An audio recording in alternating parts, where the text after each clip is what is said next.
couldn't help but overhear. I know Japanese, but I would be glad to help you. You speak Japanese. Oh, that is a relief. When everyone stopped understanding her words, the janitor who had lost his own voice stepped forward and spoke the one language no one expected: kindness.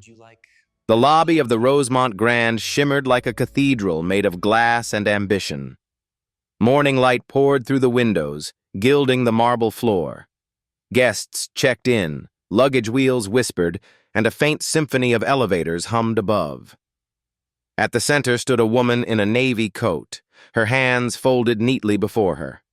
Her name was Reiko Sato, CEO of a Japanese tech firm visiting Chicago to finalize a major contract. Yet now, surrounded by luxury, she stood stranded in silence. "Ma'am, can you confirm your reservation?" the concierge asked again, voice tight. Behind him, two translators whispered helplessly. Reiko didn't reply. Her lips parted slightly, but no English emerged. Clara Benson, the hotel manager, stepped forward, irritation polished beneath her professionalism. "If she can't communicate," she muttered, "we'll need security." The tension in the lobby thickened. Guests slowed to watch, some curious, others quietly judgmental. And then, a voice, soft and low, spoke from the far side of the room. "Otsukare-sama desu," the man said in perfect Kyoto dialect. "Ocha wo ippai ikaga desu ka?" "Thank you for your effort. Would you like a cup of tea?" Every sound in the lobby died. The speaker was not a manager, nor concierge. He was a janitor. Elias Rowan, 38, a single father who cleaned the marble floors before sunrise. His uniform was faded, his sleeves rolled to the forearms, his hands rough from work that rarely received gratitude. He walked toward the woman calmly, bowing lightly. Reiko turned, her eyes softening at the cadence of home. "Onegai shimasu," she whispered. "Please." Clara blinked, disoriented. "Sir, employees are not—" But Reiko raised a hand. "It's fine." Elias nodded once and gestured toward the tea alcove at the corner of the lobby. The crowd parted. Together, they disappeared behind a sliding panel that most guests never noticed. Inside, the air was different. Still, almost sacred. Elias filled a small kettle, rinsed 2 porcelain cups, and set them down. His movements were deliberate, unhurried. "You speak Japanese," Reiko said, breaking the silence. "I used to live there," he replied. "Okinawa, military translator." Her eyebrows lifted slightly. "And now you clean floors?" "I clean what people stop seeing," he said simply. "Sometimes that includes each other." Reiko looked down at the tea between them. "I stopped speaking English after a conference in Zurich. One mistake, one wrong vowel, and a room full of men laughed. I told myself silence would protect me." Elias nodded. "Silence can protect. It can also isolate." He offered her the cup. Steam curled between them like an unseen bridge. "When my wife died," he said quietly, "I stopped speaking too. For a year, I said nothing but my daughter's name. It was the only word that still meant something." Reiko's gaze softened. "Does she talk now?" "She draws," Elias said. "That's her language. She's 6. They drank without speaking. Outside the alcove, the world resumed. Phones ringing, heels clicking, people pretending not to be moved by what they had seen. Moments later, a teenager in a hoodie posted the scene online, the janitor who bowed. The clip captured 40 seconds of grace, enough to travel the globe before either of them finished their tea. When they stood to leave, Reiko hesitated. "What did you say to me earlier? Before the tea?" Elias smiled faintly. Otsukare-sama desu. And it means I see your effort. I honor your work, even when you're tired. Something in her broke gently open. No one had spoken to her like that in years. Not as a CEO, but as a person. As she stepped back into the lobby, Clara rushed forward, overly polite now. Ms. Sato, please accept our apologies for the confusion. Reiko only bowed. Your janitor, she said, understands hospitality better than anyone here. Then she left for her suite, leaving the marble floor glowing faintly under the morning light. Elias returned to his mop, head lowered, heart quiet. But the stillness that followed was not the heavy silence of before. It was something alive, a pause that listened back. He checked his phone. A message from Mira's school had arrived. A photo of her holding a drawing, a man offering a cup of tea to a woman under falling snow. The caption read, "When people listen, hearts speak." He smiled, slipped the phone into his pocket, and resumed his slow, steady rhythm. Each sweep of the mop a sentence only kindness could translate.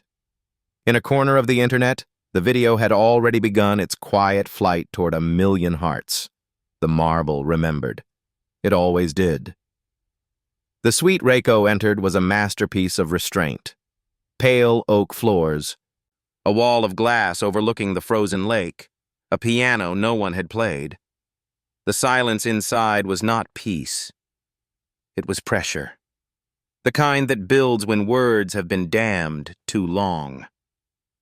She set her coat on the chair, removed her gloves one finger at a time, and stood still. The city below shimmered like a field of signals she no longer knew how to read.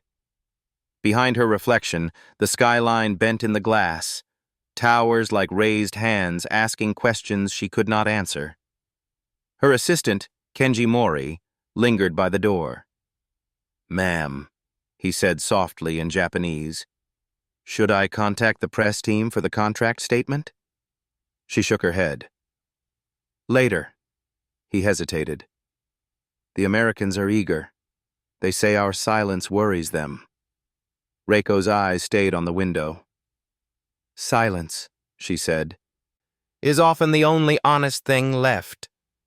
He bowed and left without another word. When the door clicked shut, the room exhaled.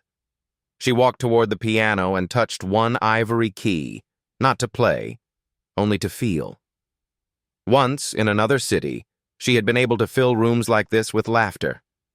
But that was before Zurich, before the Hall of Mirrors. The memory came uninvited, as memories always do. A stage, 1,000 faces, the spotlight too white to see beyond. Her English speech had begun well, or so she'd thought, until that single word. Thermal conductivity. The vowels slipped. The hall rippled with laughter she tried to mistake for applause. Then came the murmurs, the smirks. She finished the speech, bowed, and afterward smiled at every handshake, as Japanese grace demanded. But inside, something had broken cleanly, like glass under velvet. She hadn't spoken English in public since. A faint knock interrupted her thoughts. When she opened the door, a young bell attendant stood with a tray, porcelain pot, 2 cups, and a folded napkin. "From the maintenance staff, ma'am," he said. "He said it's green tea, the good kind, not the lobby kind." She almost smiled. Did he leave his name? He didn't. Just said you'd understand. Reiko carried the tray to the low table by the window. The tea's scent rose like a memory, earthy, Kyoto grown. She poured slowly, the sound soft as snowfall. On the napkin, a line written in Japanese brushstroke ink. No one truly loses their voice. It only waits for the right listener. Her hand trembled. For the first time in months, she sat down not to plan, not to think, but simply to breathe. The steam fogged her glasses. The city disappeared behind a film of warmth. She thought of the man, Elias Rowan, the janitor with the calm eyes and the voice shaped by kindness instead of ambition. How easily he had spoken words she herself once lived by. Otsukare-sama desu. The phrase was simple yet sacred, acknowledgement of effort, respect for the unseen labor that makes the world function. No executive ever said it to her staff. No investor ever said it to her. But a janitor had. And somehow, in that moment, her silence had stopped feeling like protection and started feeling like distance. She rose, walked to her bag, and removed a worn notebook bound in indigo thread. On its first page, in careful handwriting, her mother had once written, "Language is not for display. It is for connection." Reiko traced the sentence with her fingertip. Then, on the next page, she wrote in English, slowly, deliberately, "Thank you for the tea." The words looked fragile, like children taking their first steps. But they stood. As twilight folded over Chicago, the city lights blinked awake. Reiko left her suite, taking the stairs instead of the elevator. She wanted movement, something grounded. Passing the mezzanine, she saw him again through the glass partition, Elias, mopping the marble in quiet rhythm, his reflection bending with each stroke like a prayer in motion. She hesitated at the door to the service corridor. The air smelled faintly of detergent and pine. He noticed her, set the mop aside, and gave a small bow, neither surprised nor self-conscious. "I wanted to return this," she said in English, holding up the empty cup. He accepted it with both hands. "You enjoyed it, then?" "Yes," she said. The word felt heavy but alive. "It reminded me of Kyoto." "Kyoto's tea has patience," he said. "It forgives heat and time. Not many things do." They stood there in the soft mechanical hum of the corridor.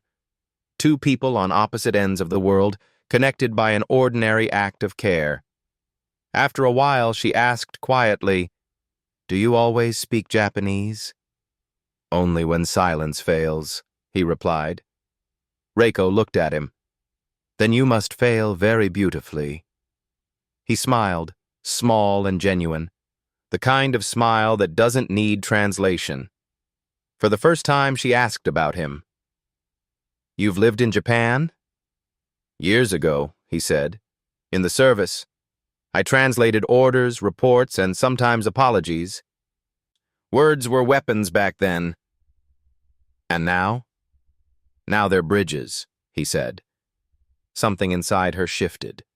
Not loudly, not completely, but enough to feel the first crack of light through old stone. She wanted to ask about his daughter. She had seen the photo on his phone when he checked it at the desk. A little girl with wide eyes and a scarf too big for her face. But she didn't. Some silences are sacred until they choose to open. Instead, she said, "Would you join me for tea tomorrow? Properly. In the lounge." He seemed about to refuse, then nodded. "If I'm not mopping the lounge, I'll be there."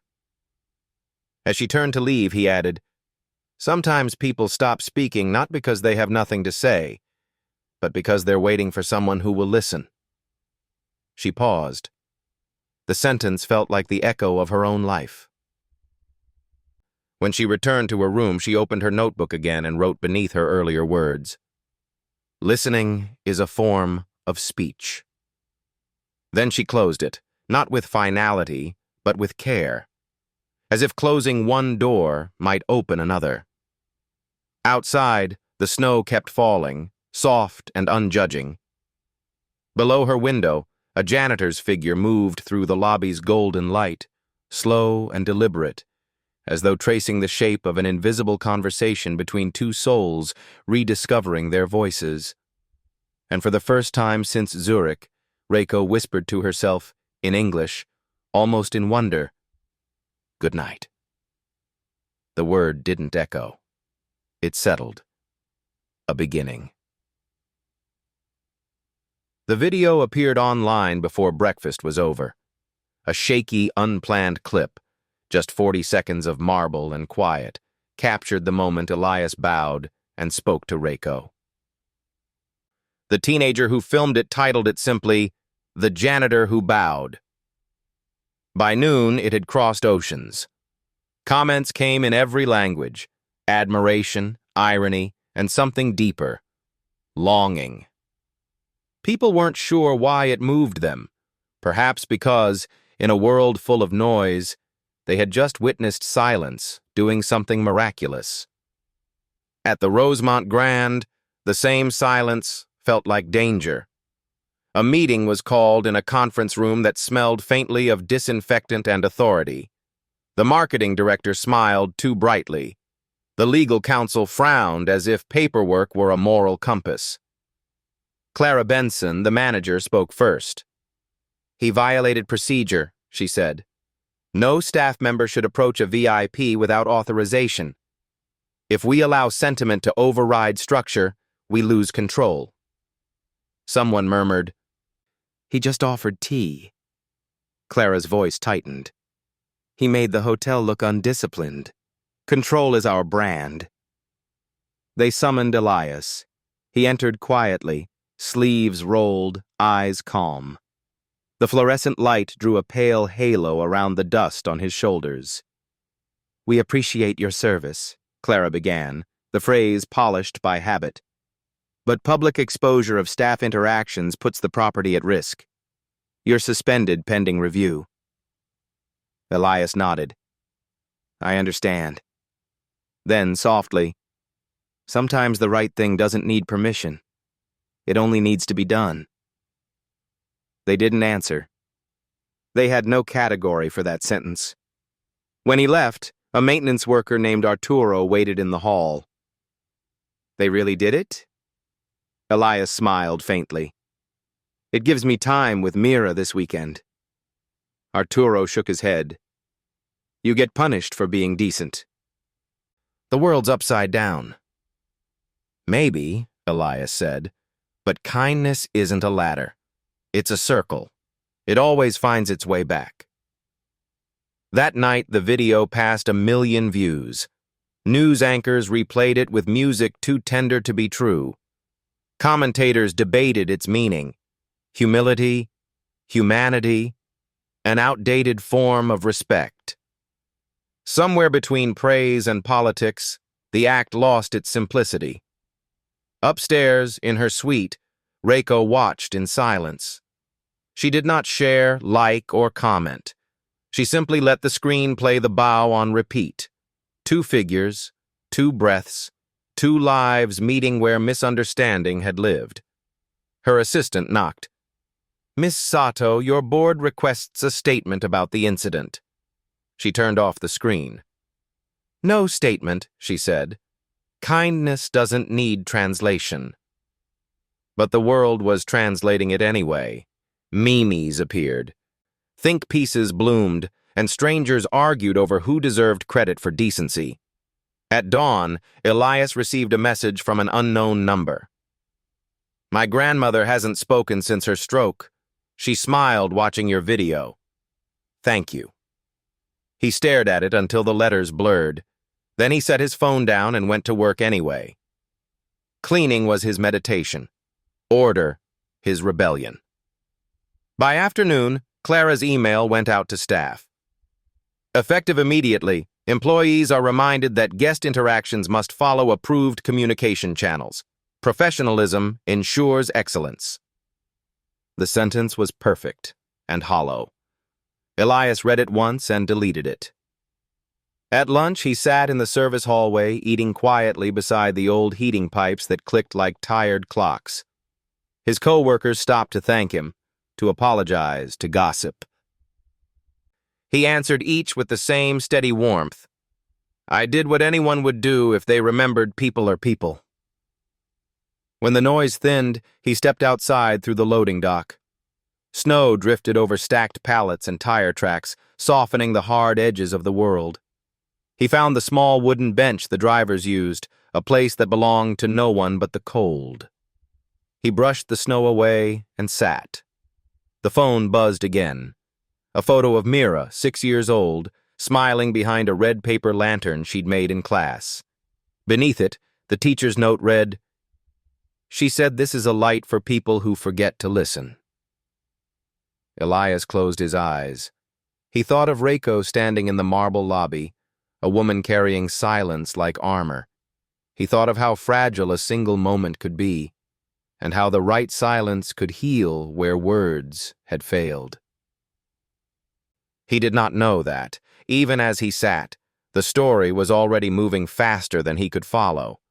A journalist was writing a headline, "Hero or Hoax? The Janitor Who Bowed."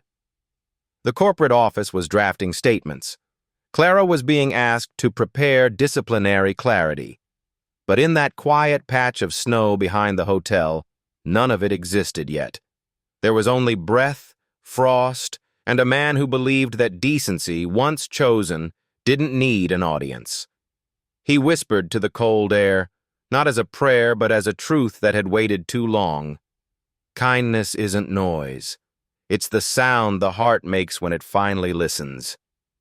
He looked up at the gray sky. The clouds moved slowly, the way forgiveness does. Snow had fallen all night. By morning, the alley behind the Rosemont Grand looked like a world erased and rewritten in white. Delivery trucks left shallow grooves that filled again within minutes. The cold had a texture, sharp at first breath, then clean. Elias sat on the old wooden bench that leaned against the back wall of the hotel, a cup of lukewarm coffee steaming faintly in his hands. His suspension had begun, though he still woke before dawn, out of habit. It was easier to meet silence before the city did. He had always liked this spot. From here, the humming vents above him sounded like a slow tide, and when the wind shifted, he could hear faint piano music from the ballroom. He imagined Reiko somewhere inside that sound, still, precise, deliberate, moving through a world that spoke too fast for her comfort. A door creaked. He turned. Reiko stood at the threshold, wearing a long gray coat, her breath visible in the cold. In her hands was a small box wrapped in cloth. She hesitated, as if unsure whether she was intruding on solitude. "You found the quiet place?" she said softly. "It finds me," Elias replied. She crossed the snow, her boots leaving perfect impressions beside his. Without a word, she placed the box between them. The smell reached him first, sweet, familiar, like childhood preserved in sugar. "Dorayaki," she said. "My mother made them before every exam. She said, red bean is courage disguised as sweetness. Today might be your exam." Elias smiled, a real one this time, the kind that lifted the edges of grief. "Then I will pass, or fail, with good taste." He broke one in half, steam escaping like a sigh, and offered it to her. They sat side by side, not talking for a while. The city moved faintly beyond the alley. Horns, footsteps, the far hum of trains, but here the world felt paused. After a moment, Reiko said, "They shouldn't have punished you." He shook his head. "Punishment only matters if you expect reward. I never did this job for applause." She studied him, her eyes quiet but searching. "You speak like someone who has already lived too many lives." "In some ways," he said, "I have." He looked down at his hands, the thin scars across his knuckles. "I used to be a translator in the service. Military base outside Okinawa. I thought language could save lives, until the day it couldn't." Reiko didn't interrupt. "There was a blast during a field operation," he continued. "Wrong coordinates. My unit went in early. Communication failed. I was the one holding the radio. 5 men didn't make it home. I did, but I stopped speaking for months. My daughter was a baby then. She was the one who taught me how to listen again, because children speak long before they use words. He paused. Since then, I only talk when silence refuses to do the job. The snow kept falling between sentences, like punctuation written by heaven itself. Reiko's eyes softened. So, you know what it's like? Losing your voice. He nodded.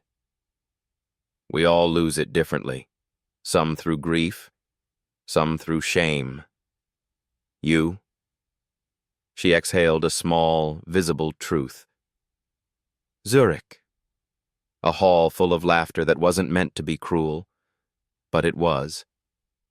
I told myself I'd never make that mistake again, so I built walls from silence. And they worked. No one ever hurt me again. And no one could reach you either, he said gently. She looked at him as if the sentence had found a locked door inside her and quietly turned the key. For a while they sat without speech, and yet it wasn't empty. There was something holy about two broken languages meeting halfway. After some time, she whispered, "When you spoke to me that morning, I thought, this man doesn't see me as foreign." I don't see people as foreign, Elias said. Just untranslated. A faint laugh escaped her, fragile and bright.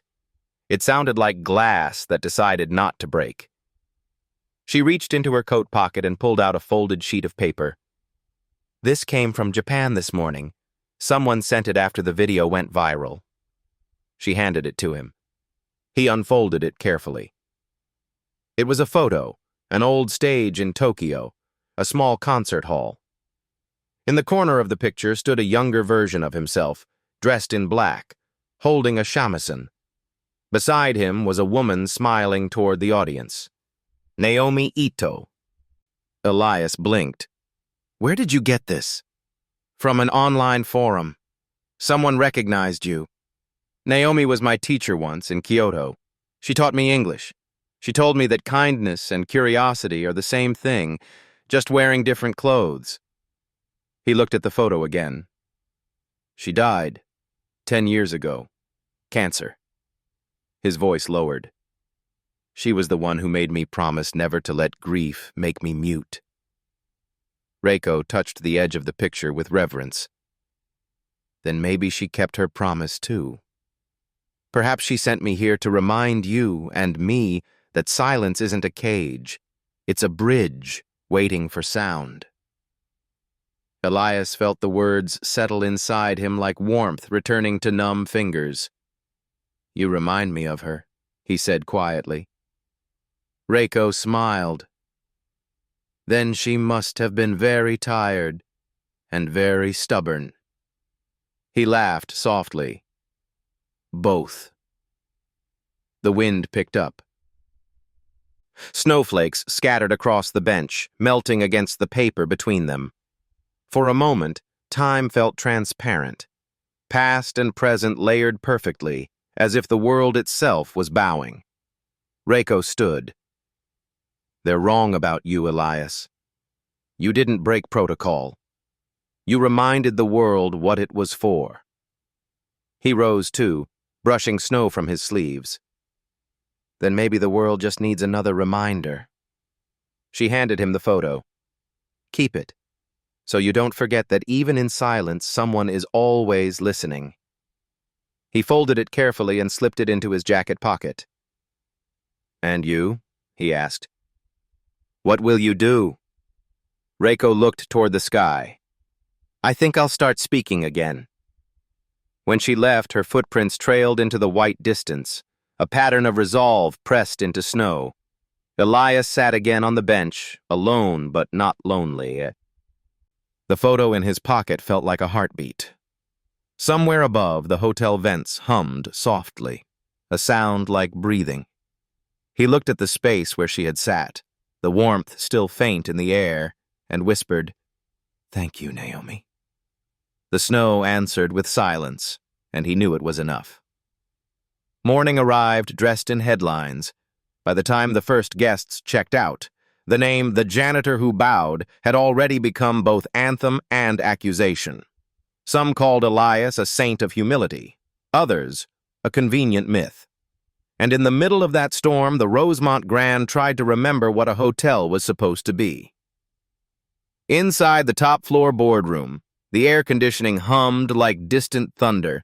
Screens glowed across the long glass table, social media dashboards, comment feeds, analytics turning emotion into percentages. Engagement is up 327%, said the marketing director, her voice falsely cheerful. But sentiment has split. Half think we're a model of compassion, half think we're exploiting our staff. The general manager rubbed his forehead. How is being polite a scandal? Because politeness doesn't trend, she replied. Conflict does. At the far end, Clara Benson sat perfectly straight, fingers laced over a notepad. She hadn't slept much. The memo she'd sent last night, reminding staff to follow approved communication channels, was now circulating online as proof of the hotel's soulless bureaucracy. They're painting me as the villain, she said quietly.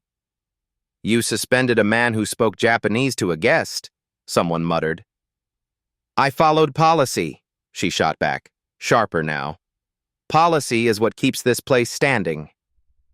Outside, reporters had gathered behind velvet ropes, cameras flashing every time the revolving door turned. The clip had become a mirror where everyone saw what they wanted. Race, class, humility, hierarchy. The hotel's press team called it the empathy crisis. While upstairs they argued, downstairs Elias packed his locker. His suspension was official now.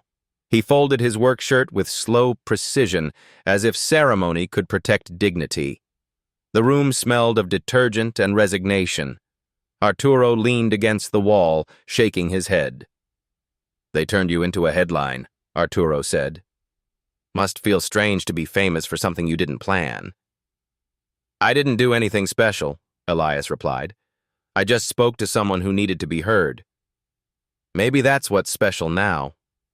He closed the locker door gently. Tell Mira I'll be home early, he said, though Arturo wasn't family. She'll like that, Arturo smiled. She's your whole compass, huh? Elias nodded. Always true north. At that moment, a knock echoed through the maintenance corridor. When he turned, he saw Reiko, elegant, unhurried, carrying a calm that seemed at odds with the chaos outside. You shouldn't be here, he said softly. They're probably already watching you. Let them, she answered. I'm tired of being silent while people misunderstand kindness. She handed him an envelope stamped with gold lettering. My company invited me to speak at the Global Hospitality Summit next week, she said. They expect me to sign a partnership with the Rosemont chain. I was going to walk away, but maybe I'll do something better. Elias didn't open the envelope. You don't owe me that. Reiko shook her head. It's not about owing, it's about correcting the story. Before he could respond, a hotel security officer appeared behind her. Ma'am, you can't be in the staff area. Reiko turned to him, her tone calm but immovable. Then you can escort me to the general manager's office. The guard hesitated. There was authority in her stillness, the kind that didn't need volume. Minutes later, the boardroom fell silent as she entered. Reporters outside might have paid millions to witness what happened next. The woman at the center of the viral video standing before the people who had tried to erase it. Good morning, she began in measured English. I am Reiko Sato, CEO of Hikari Technologies. Perhaps you know me as the guest who caused an incident. The words cut neatly through the room. I've been silent before, she continued, and I know what it costs. The man you suspended did something most of us forgot how to do. He listened. When you turn compassion into misconduct, you don't protect your brand. You wound it. No one interrupted. The marketing director lowered her gaze. Clara's pen stopped moving. Reiko placed the gold envelope on the table. My company will finalize our contract with Rosemont Grand, but under one condition. You reinstate Elias Rowan and review your hospitality policy. If empathy is not part of your training, then you are not in the business of service. You are in the business of pretending. The silence afterward was absolute. It felt like the air itself had bowed. The general manager finally spoke. Ms. Sato, your words are heard. She nodded. Then act accordingly. When she left, Clara remained still for a long moment. The truth in Reiko's tone had reached her, though she would never admit it aloud. For years, she had mistaken control for competence. Now, control felt like ice cracking under her feet. That evening, as dusk settled, Elias sat once more on his bench behind the hotel. The snow had turned to rain, thin, persistent, washing the salt from the pavement. He could hear faint music from the ballroom again, but this time it wasn't a recording. Someone was rehearsing Chopin on the piano, every note imperfect and human. Reiko appeared, umbrella in hand, the same quiet determination in her eyes. They called off your suspension, she said. He looked up, surprised. Because of you. Because of truth, she corrected gently. Kindness needed a translator. He took the umbrella, held it above both of them. It's strange, he said. The world made a storm out of a moment that was supposed to be peaceful. She smiled. Sometimes peace frightens people more than war. It asks them to stop fighting themselves. They stood there under the thin shelter, two silhouettes framed by light spilling from the kitchen door. The rain fell steady, drumming softly against the umbrella's fabric, a rhythm almost like breathing. I was supposed to leave Chicago tomorrow, she said. And now? I think I'll stay. For a while. He nodded. There was nothing else to say that wouldn't weaken the silence they'd earned. Behind them, inside the hotel, Clara watched through the glass, her reflection overlapping theirs. Something in her expression had changed, confusion giving way to something almost like respect, maybe regret. Reiko turned to leave, her footsteps dissolving into the rain. Elias remained, eyes on the wet pavement shimmering with reflections of streetlight and sky. He whispered to no one in particular, Storms pass, but they clean what words cannot. And for the first time since the video, he felt peace not as surrender, but as arrival. The storm passed in the night. By morning, Chicago glimmered under a new sun. Streets rinsed clean, air tasting faintly of iron and forgiveness. Elias arrived early, mop in hand, though he was no longer required to clean anything that day. Habit, after all, was its own devotion. He moved through the silent hallways of the Rosemont Grand as though sweeping the last remnants of yesterday's noise. The world had turned its attention elsewhere, as it always did. Viral fame was a tide that arrived loud and left indifferent. But some stories refuse to dissolve. They wait in quiet places, choosing slower soil to bloom. On his cart lay a sealed envelope, cream paper, faint scent of jasmine, and on the corner, an unfamiliar emblem, a stylized plum blossom surrounded by Japanese script.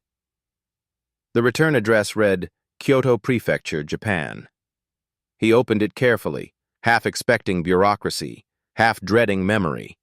Inside was a single sheet, handwritten in flowing ink. To Mr. Elias Rowan. If this letter finds you, it means memory has kept its promise. I am Naomi Ito's brother. We have watched the small miracle you created, your voice, your kindness, your bow. My sister spoke of you often before she passed. She said, he listens the way silence listens. Enclosed is a photograph she kept of your concert in 2013. She always believed that music and empathy are the same thing. One heard through air, the other through the heart. She would be proud that you still carry her lesson. Elias stopped reading. His throat tightened. The ink shimmered under the morning light like tears drying. Inside the envelope, folded behind the letter, was the photo Reiko had shown him. The stage in Tokyo, Naomi smiling beside him, her shamisen poised like a prayer halfway between joy and goodbye. But now he noticed something he hadn't before. A line scrawled on the back in Naomi's familiar handwriting. If words fail, bow. The soul understands what the tongue forgets. He pressed the photograph against his chest. The marble floor beneath him seemed to breathe. A voice interrupted softly. You received mail too? Reiko stood a few steps away, holding her own envelope. Her eyes looked gentler, unarmored. Mine came this morning, from Kyoto as well. She handed it to him. It was written on the same stationery. Inside, another message from Naomi's family. Dear Ms. Sato, Naomi often spoke of a young woman who refused to give up learning our difficult language. She admired your determination. She said, Reiko will build bridges one day. She just doesn't know she's already standing on one. We saw the news. It seems she was right. Reiko folded the letter, her hands trembling slightly. She connected us long before we met, she said. Two people she once taught to speak differently. Elias nodded. Maybe she never really left. Maybe she just changed languages. They stood in the middle of the corridor, two letters whispering across oceans of time. Around them, the hotel carried on, luggage carts rolling, doors opening, coffee machines sighing, the small, forgiving symphony of ordinary life. Reiko smiled faintly. I used to think silence was punishment. Now I see it's an instrument. And kindness, Elias added, is the note that keeps playing after the song ends. They walked together to the tea alcove, the same one where it had all begun. The cups were still there, polished now, resting on a tray like memory reborn. Elias filled the kettle again. The hiss of water meeting heat sounded like language returning to the throat. When he poured, Reiko noticed something pinned inside his sleeve pocket, a folded piece of cloth, worn thin, embroidered with a small blossom. Is that from her? She asked. He nodded. Naomi gave it to me the day I left Japan. She said to carry something fragile so I'd remember strength has gentleness inside it. Reiko looked down at her letter, the corners damp where her fingers had lingered. When my mother died, I kept her silk scarf. I never wore it. I was afraid of ruining it. Then it never got to do its job, Elias said softly. Beauty isn't meant to be preserved. It's meant to be used until it becomes memory. The words fell between them like snow that doesn't melt. Quiet, lasting. A few minutes later, Reiko's phone buzzed. She glanced at the screen, frowning slightly. The summit organizers confirmed my speech. They want a topic title. What will you call it? Elias asked. She looked at him, a spark of calm determination in her gaze. The empathy standard. Elias nodded. Naomi would have liked that. She will be there, Reiko said, looking toward the rising light through the window, in the quiet between my words. They finished their tea in silence, not the defensive kind, but the living kind, the kind that listens back. When Reiko left for her meeting, she paused at the door. I'm glad she introduced us, even from another world. She always believed kindness could cross any border, Elias said. Reiko smiled. Then she just proved it. After she was gone, Elias remained at the alcove. He unfolded the letter again, reading Naomi's brother's final line. When people bow in sincerity, heaven bows back. He looked toward the marble floor, its reflection shimmering faintly under morning light. For a moment, he imagined Naomi there, smiling, playing her shamisen, threads of melody running through the air like silk. He whispered in Japanese, "Arigato, sensei."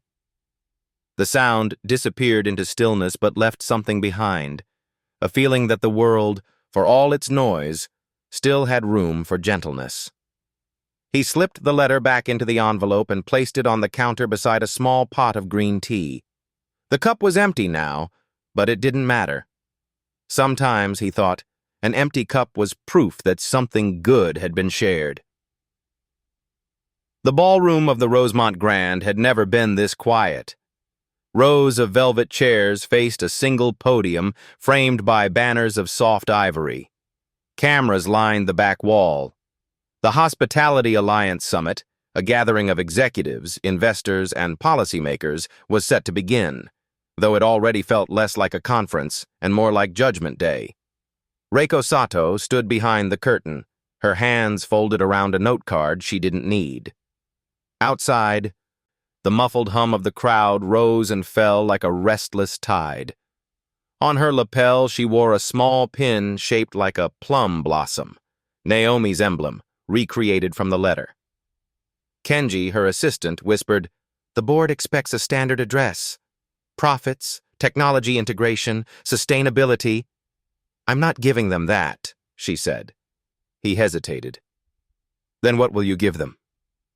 "The truth," she replied. At the back of the room, unnoticed by most, Elias waited near the exit doors. He hadn't intended to come, but Reiko's invitation, handwritten on plain paper, had carried the same quiet weight as her first bow. "You once listened when no one else did. Please do it again." He wore his best shirt, pressed carefully, though the faint stains of cleaning fluid lingered like memories of labor that refused to wash away. When the host called her name, Reiko stepped onto the stage. The lights brightened, and for an instant, she could see nothing but glare. Then the faces appeared, hundreds of them, expectant, skeptical, polished. "Good morning," she began. Her English was clear, deliberate, almost musical. "Thank you for gathering here in the spirit of progress. But today, I will not talk about profit or productivity. I want to talk about something that our industry, and perhaps our entire world, has misplaced." A pause. The crowd waited. 2 weeks ago, I arrived in this city and found myself unable to speak. Not because I lacked words, but because I no longer trusted that anyone wanted to understand them. I had forgotten that language is not only a bridge of grammar, but of heart. She glanced toward the back, where Elias stood, his head slightly bowed. "A janitor in this hotel reminded me," she continued, "that listening is an act of courage. He spoke to me in my own tongue, not for recognition, not for reward, but because he saw a person drowning in silence. He was later suspended for it." The audience murmured. Reiko lifted a small remote. The screens behind her flickered to life, showing the clip that had started it all. Elias bowing, the hush of the lobby, the warmth that rippled through a crowd of strangers. "This is not a viral story," she said. "It is a mirror. It shows who we are when rules are louder than empathy." She set the remote down. "Today, I propose a new measure for excellence in service, not the customer satisfaction index, not operational efficiency, but something I call the empathy standard." A title appeared on the screen, "The Empathy Standard," because service without humanity is machinery. She continued, her voice steady, luminous. "In this new standard, every employee will be trained not only in procedure but in perception, how to see dignity where hierarchy has hidden it. We will measure success not by the silence of complaints, but by the presence of connection." For a moment, no one moved. Then slowly, applause began, tentative, like rain testing the roof of a new house. It grew louder, fuller, until the sound filled the room completely. Reiko raised a hand, and the noise fell away. "Before we speak of implementation," she said, "I want to introduce the man who taught me that empathy needs no translation." Gasps rippled through the crowd as Elias walked toward the stage. The janitor's badge still pinned to his chest, his mop-calloused hands folded neatly in front of him. He stopped at her side, unsure what to do with the sudden brightness. Reiko turned to him with a small bow. "Elias Rowan," she said, her voice trembling slightly. "The first to meet the empathy standard with a perfect score." The crowd rose to its feet. Some clapped because they meant it, others because they didn't know how not to. But for a few, tears came unbidden, because something simple and sacred had been returned to them: permission to feel. In the front row, Clara Benson's composure cracked. She had come prepared to defend her decisions, perhaps to offer a carefully worded apology. Instead, she found herself standing with the others, clapping until her palms stung.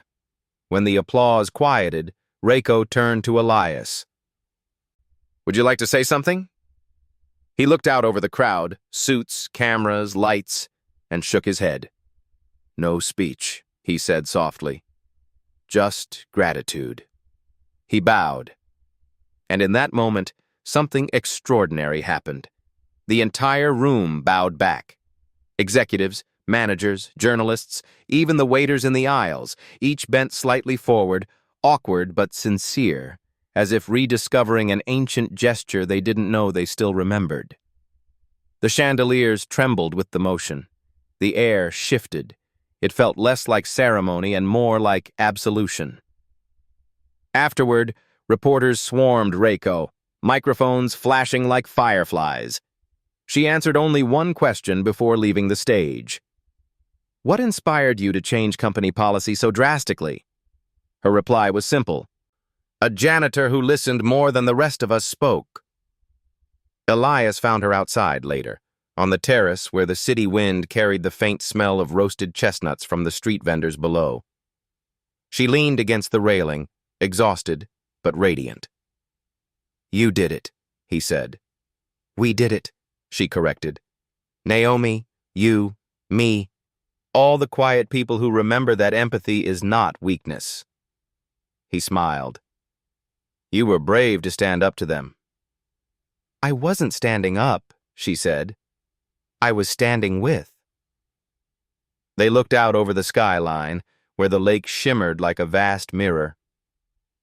"You know," she added softly, "Naomi once told me that hearing is just another way of bowing, to receive, not to control. That's why they call it a hearing ceremony in Kyoto. It's where silence listens back." Elias nodded. Then today, the world just bowed. For a long moment, neither spoke.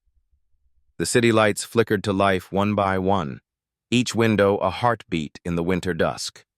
In the lobby below, guests checked in under a new sign that had been quietly placed beside the reception desk: the empathy standard. Every voice deserves to be heard. Elias and Reiko stood side by side, the wind ruffling their coats, their reflections wavering in the glass. Some storms cleanse the world. Some ceremonies rebuild it. They had done both. Evening settled over Chicago like silk, soft, luminous, forgiving. The Rosemont Grand's golden lights shimmered on the wet pavement, reflecting a city that for once seemed to breathe slower. Elias had just finished his shift. He'd been reinstated 2 days earlier, but something in him had changed. He no longer moved through the halls like a man cleaning what others left behind. He moved like someone tending to a living heart. That night, he carried a small paper bag, cocoa mix, marshmallows, and the pink thermos his daughter loved. He'd promised Mira he would meet her at the hospital wing where his sister volunteered. A few nurses had planned a small gathering for the children recovering from winter flu. Story time, cocoa, soft laughter to drown out the machines. When he arrived, the pediatric ward was quiet, except for the sound of wind against the windows. Mira sat at a low table with her sketchbook open, drawing a large red lantern. Her curls framed her face, and her silence, once heavy, now serene, filled the room with its own light. Reiko stood nearby, speaking softly with a nurse. She wore a cream sweater instead of her usual business attire, her hair loose for the first time. When she saw Elias, she smiled, the kind that started in the eyes. "You came," she said. "Wouldn't miss it," he replied, lifting the bag. "Tonight, I'm Chief Cocoa Officer." They shared a quiet laugh that felt less like conversation and more like remembering something gentle together. The children gathered. Elias poured cocoa while Reiko read a picture book in a voice calm as snow. Mira sat cross-legged, sketching beside her father, her pencil tracing small clouds of color onto the page. Halfway through the evening, Reiko knelt beside the girl and watched her draw. "That's beautiful," she said softly. Mira hesitated, her hand hovering above the paper. Then she looked up. Not at Reiko's face, but at the scarf draped around her neck. Pale gray with plum blossoms embroidered along the edge. Her lips parted. Her voice, unused for so long, trembled out like dawn breaking through mist. "Anata no mafu wa utsukushi desu."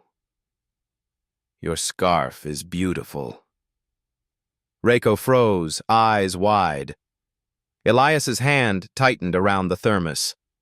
For a moment, the entire room seemed to forget air.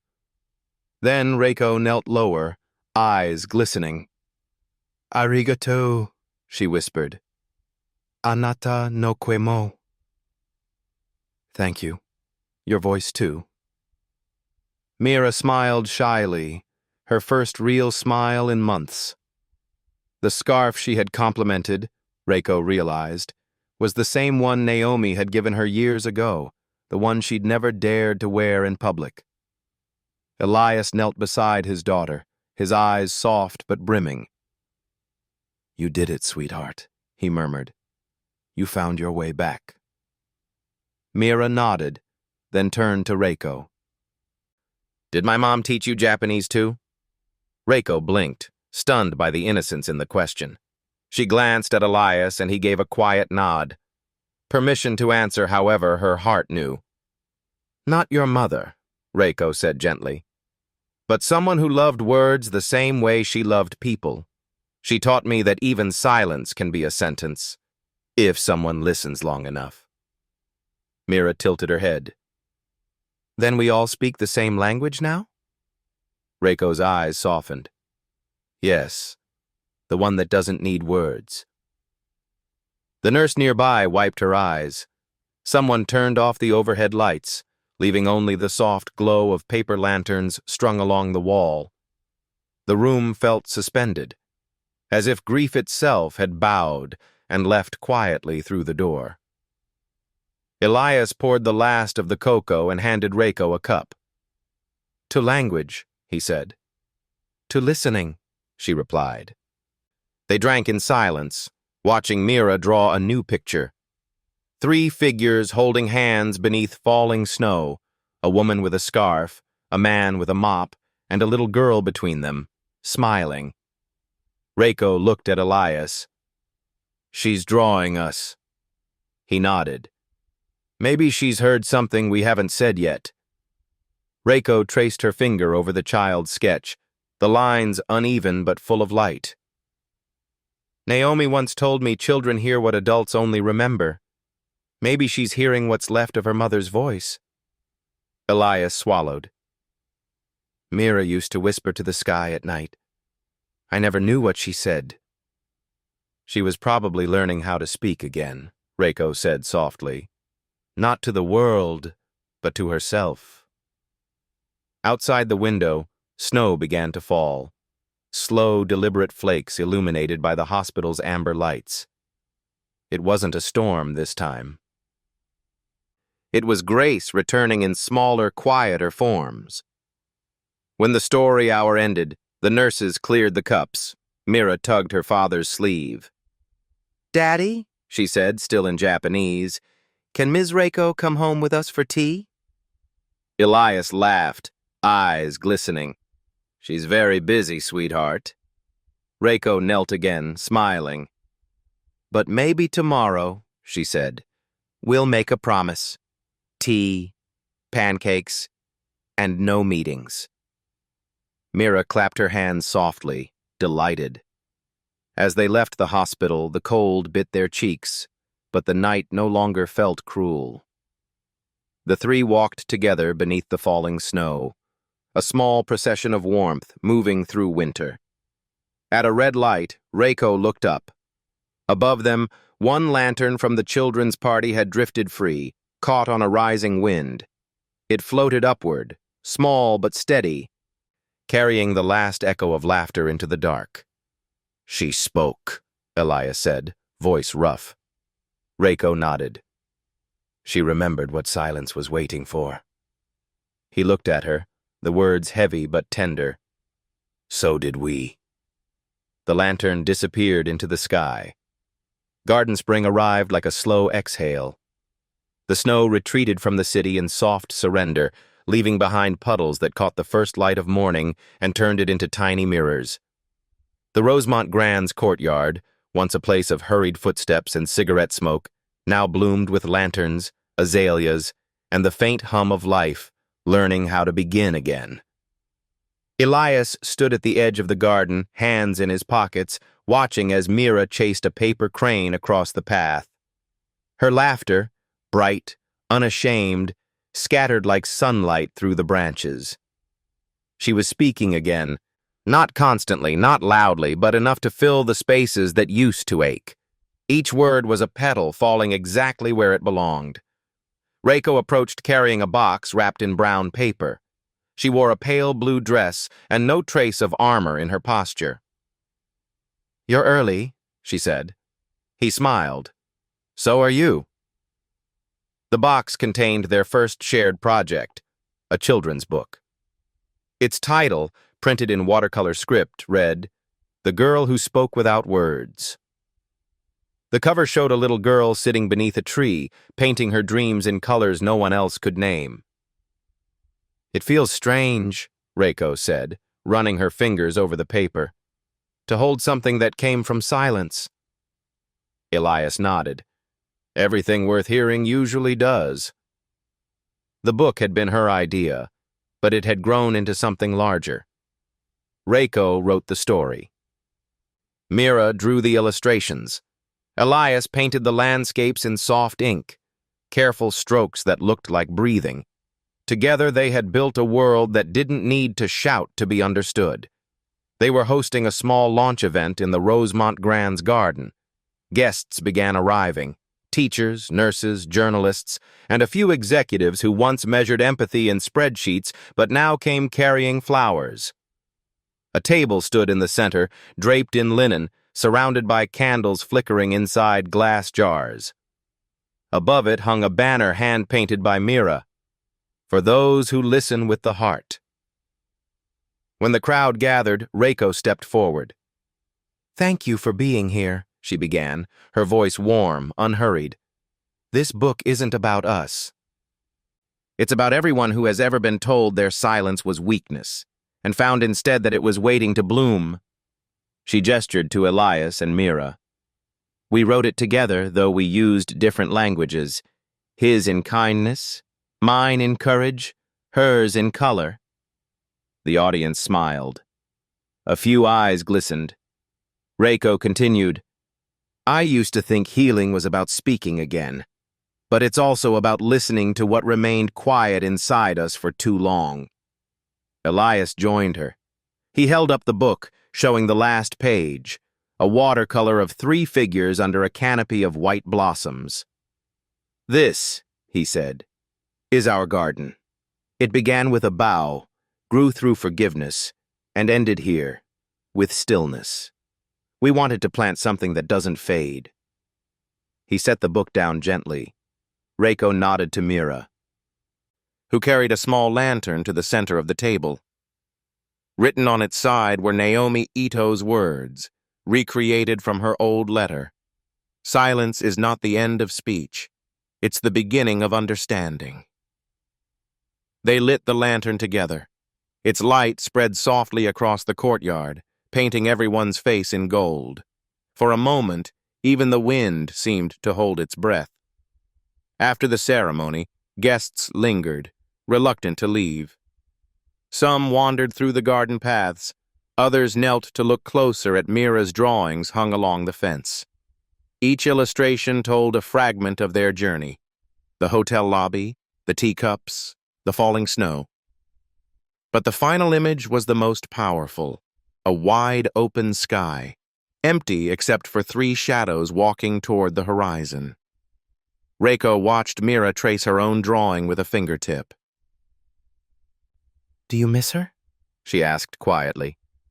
"My mom?" Mira nodded. "Sometimes, but I think she's everywhere quiet is." Elias turned away slightly, blinking back the sting in his eyes. Reiko smiled at the girl. "That's very wise." Mira shrugged in that effortless way children carry truth without knowing they're philosophers.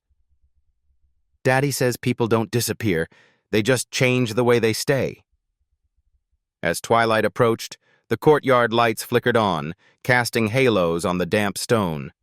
Guests began to leave, but no one rushed. It was as if everyone had unconsciously agreed to linger within that rare hour when the world feels gentle enough to trust again. When the last visitor departed, only the 3 of them remained. The lanterns swayed in the breeze, reflections dancing in the koi pond nearby. Reiko sat on a bench under the cherry tree, the same one Elias had planted months ago when the courtyard was still gray. "It's beautiful," she said. "You've turned this place into something living." He sat beside her. It was never dead, just waiting for someone to notice. Mira climbed onto the bench between them, resting her head on her father's shoulder. "Can we stay till the stars come?" Elias brushed a strand of hair from her face. "We can stay until the garden falls asleep."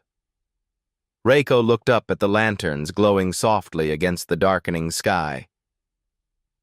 "Do you ever think," she asked, "that silence is just the universe's way of listening to us back?" Elias smiled. "Maybe that's why it's so vast. It needs space to hear." They sat together until the first stars appeared, distant yet intimate, like promises written long ago. Mira pointed upward. "That one," she said. "That's Mom's star." Reiko followed her gaze. "Then she's watching our garden grow." The air grew colder, but none of them moved. The stillness wasn't absence anymore. It was presence, deep and patient. When the candles finally burned low, Elias stood, taking one last look at the glowing courtyard. He whispered almost to himself, "Naomi would have loved this." Reiko answered softly, "She's here, in every breath that doesn't need a word." The garden rustled lightly, as if agreeing. They walked home together beneath a canopy of lantern light, Mira between them, their shadows stretching long across the stone path, 3 threads woven into one story, carried gently into the night. Morning came soft and golden. The garden of the Rosemont Grand shimmered under a thin mist, as if the world itself had chosen to whisper instead of speak. Somewhere beyond the windows, the city stirred, buses sighed, bells rang, 1,000 lives resumed their rehearsed tempo. But in the small tea room by the courtyard, time had decided to slow for 3 people. Elias sat at the wooden table, sunlight spilling across his hands. Before him lay a blank sheet of paper, a fountain pen, and a steaming pot of jasmine tea. Beside the cups sat the old photograph from Kyoto, edges softened from being touched too often. Naomi with her shamisen, smiling at something unseen. Reiko arranged the cups, her movements unhurried, ceremonial. Mira sat by the window, drawing in her sketchbook. This time, not lanterns or snow, but a small house surrounded by plum trees. Her tongue poked out in concentration. She hummed faintly, a tune borrowed from her father's whistle. The silence between them wasn't empty. It breathed. Elias uncapped the pen. "I'm writing her something," he said. Reiko looked up. "To Naomi?" He shook his head gently. "To Mira. For the years she won't remember." He began slowly, the words emerging like footprints in fresh snow. "My dear Mira, when you cannot find the words, do not force them. Sit quietly. Let the world speak first. You will be surprised how much it wants to be heard. There are two kinds of silence, the one that hides and the one that heals. Choose the second. It will never betray you. Kindness is not a language you learn. It's the one you were born with. All we do in life is remember how to speak it again. When you grow older and the world grows louder, remember that every soul is saying the same thing in a different accent. Please, understand me. Listen, my little one. Listening is love wearing its truest face." He stopped, exhaled. The paper glistened faintly under the light, ink still wet, words breathing their first life. Mira glanced up. "What are you writing, Daddy?" "A letter," he said. "Something for when you're taller than me." She giggled. "That's a long time." Reiko poured tea into their cups, the aroma rising like a small prayer. "Maybe not as long as you think," she said softly. Elias folded the letter and placed it into a small envelope. Then he drew from his pocket the worn cloth Naomi had given him years ago, the one embroidered with a tiny plum blossom. He wrapped the letter in it, tied it with a string, and handed it to Mira. "This belongs to you now," he said. She held it with both hands, reverent. "Is it fragile?" "Yes," he said. "That's why it's strong." Reiko watched them, her heart swelling with that quiet ache reserved for moments too real to name. "What will you do now, Elias?" she asked. He looked toward the garden. "Keep cleaning. But maybe not just floors anymore. Maybe the spaces between people." She smiled. "Spoken like a poet." He shook his head. "Spoken like a janitor who finally learned what language really means." They sat in companionable silence. Outside, a pair of sparrows landed on the railing, chirping to no one in particular, just alive enough to be heard. Reiko broke the stillness first. "Do you ever think Naomi planned this? That she somehow stitched all of us together, you, me, your daughter, into the same conversation?" Elias nodded slowly. "She used to say the soul is fluent in coincidence." Reiko smiled. "Then she's speaking perfectly." Mira, still drawing, held up her new picture. 3 cups of tea under a plum tree, steam swirling into the shape of a heart. "This is us," she said. Reiko leaned closer. "And what's that little line under the cups?" Mira grinned. "That's the sound of listening." They both laughed softly, the kind of laughter that carried warmth but no weight. Elias looked out the window. The morning light touched the garden's blossoms, and a breeze passed through the leaves, scattering petals like whispers. Somewhere in that movement, he felt Naomi's presence, not as memory, but as continuation. He turned back to the table, where Mira now sipped tea too hot for her hands, but too sweet to let go. "You know," he said quietly, "maybe language was never about words. Maybe it's what remains when words are gone. Reiko nodded, eyes glistening. The language that listens. Elias smiled. The only one that never fades. Mira looked between them, half understanding, half simply feeling. Can we make pancakes after this? Of course, Elias said, laughing. It's Saturday. That's the rule. Reiko tilted her head. The famous pancakes Arturo kept talking about? Elias chuckled. He exaggerates. But yes, Mira's the real chef. I make them heart-shaped, the girl said proudly. Reiko placed a gentle hand over her small one. Then teach me. Okay, Mira said, but only if you promise to eat too. The three of them rose together, sunlight trailing their shadows across the tatami floor. In the kitchen, laughter replaced words. The faint crackle of batter meeting the pan, the scent of butter melting. It was all music of another kind, a hymn to ordinary grace. When they sat down again, the table was a small universe. Tea, pancakes, and the unspoken peace of people who had found their way home to one another. Outside, the first petal of spring drifted through the open window, landing on Elias's letter before resting still.